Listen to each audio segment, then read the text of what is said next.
మనుషులకి జాలి, దయ, మానవత్వం ఏమీ లేదు. కామెంట్స్ చేస్తారు కానీ రియాలిటీలో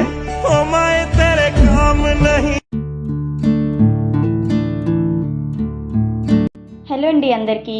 సో ప్రెజెంట్ సిచ్యువేషన్ అయితే కామ్ డౌన్ అయింది కదా. సో వార్ అది కూడా ఆగిపోయింది, ఏమి యుద్ధం జరగట్లేదు.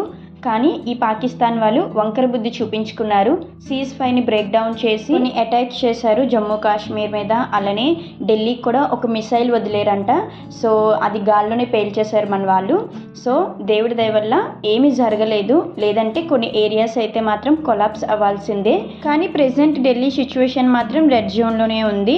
సో బయట మార్కెట్స్ ఇవన్నీ కూడా క్లోజ్లోనే ఉన్నాయి, ఏవి ఓపెన్ చేయట్లేదు పెద్దగా. యుద్ధం ఆగిపోయిందంటే వాళ్ళని వదిలేసినట్టు కాదు.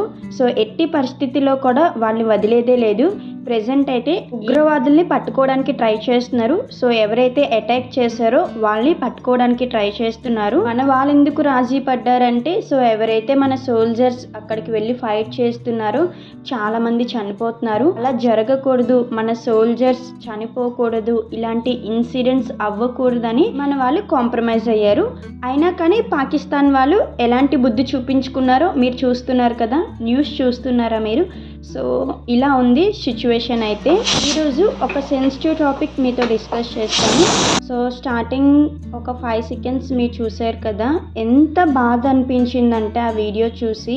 నిజంగా మనుషులకి మానవత్వం లేదు, బయటికి మాట్లాడతారు. కామెంట్స్ చేసే అంత ఈజీ కాదు ఒక సోల్జర్ లైఫ్. కామెంట్స్లో అందరూ చాలా బాగా పొగిడేస్తారు. ఇక్కడ క్లిప్ యాడ్ చేస్తాను చూడండి. ఒక జవాన్ ట్రైన్లో ట్రావెల్ చేస్తుంటే అతనికి సీట్ దొరక్క టాయిలెట్స్ దగ్గర పడుకున్నారు. ఒక కంపార్ట్మెంట్లో 70 seats ఉంటాయి. ఒక్కరికి కూడా మానవత్వం, జాలి, దయ ఏమీ లేవా మీరు చెప్పండి. అతన్ని అలా చూసి ఒక్కరికి కూడా మనసు రాలేదేమో హెల్ప్ చేయడానికి. అసలు హ్యుమానిటీ ఎక్కడుందండి మన సొసైటీలో? అసలు మానవత్వం ఉందా? కామెంట్స్ చేసేస్తారు చాలా ఈజీగా. కానీ రియల్ లైఫ్లో ఇలాంటి సిచ్యువేషన్స్ని ఫేస్ చేస్తున్నారు. సోల్జర్స్కి అసలు రెస్పెక్ట్ ఉందా? సో రెస్పెక్ట్ ఉంటే ఒక సోల్జర్ ఇలా టాయిలెట్స్ దగ్గర పడుకోరు ఈరోజు. సో వాళ్ళని ఎటువంటి సిచ్యువేషన్లో పిలిచారో మీ అందరికీ తెలుసు. వార్ జరుగుతుందని ఇండియన్ ఆర్మీ సోల్జర్స్ అందరినీ కూడా కాల్ చేసి పిలిపించారు. వాళ్ళకి టికెట్స్ కన్ఫర్మ్ అవ్వక వాళ్ళ సిచ్యువేషన్ ఇలా ఉంది. మళ్ళీ అందరూ స్టేటస్ పెట్టారు, సోల్జర్స్ ట్రావెల్ చేస్తారు, వాళ్ళకి టికెట్స్ కన్ఫర్మ్ అవ్వకపోతే నించుంటారు, లేదంటే బయట టాయిలెట్స్ దగ్గర ఉంటారు, ప్లీజ్ వాళ్ళకి సీట్స్ ఇవ్వండి అని చెప్పి చాలామంది స్టేటస్ పెట్టారు. కానీ ఈరోజు మనం ఒక సోల్జర్ సిచ్యువేషన్ చూసాం కదా. సో ఈ వీడియో అయితే బయటపడింది. కానీ ఇంకా ఎంతమంది సోల్జర్స్ ఇలాంటి సిచ్యువేషన్ని ఫేస్ చేసి ట్రావెల్ చేశారో ఒక్కసారి మీరు థింక్ చేయండి. ఇది మన సొసైటీ అండ్ మనం ఇచ్చే రెస్పెక్ట్ సోల్జర్స్కి. ఈరోజు మనం ఇక్కడ ఇంత పీస్ఫుల్ అండ్ ఇంత రిలాక్స్గా ఉన్నామంటే దానికి కారణం ఈ Indian army and Indian arm forces. వాళ్ళు మన కోసం ఇంత చేస్తున్నారు, ఇంత పోరాడుతున్నారు. కానీ వాళ్ళ కోసం మనమేం చేస్తున్నాం ఒకసారి ఆలోచించండి మీ అందరూ కూడా. మా హస్బెండ్ కూడా ఒక నేవీ సోల్జర్. కానీ అతను ఎప్పుడూ చెప్తూ ఉంటారు వాళ్ళు ఫేస్ చేసే ప్రాబ్లమ్స్ ఈరోజు రియల్గా చూసాం మనం.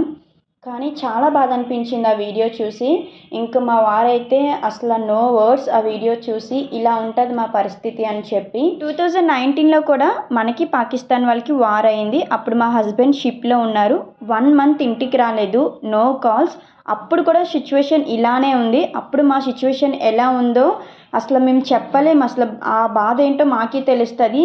సేమ్ ఇప్పుడు ఇండియన్ ఆర్మీ బోర్డర్స్లో ఫైట్ చేస్తున్న సోల్జర్ ఫ్యామిలీస్ అందరూ ఇక్కడ ఎంత బాధపడుతున్నారో వాళ్ళకే తెలుస్తుంది.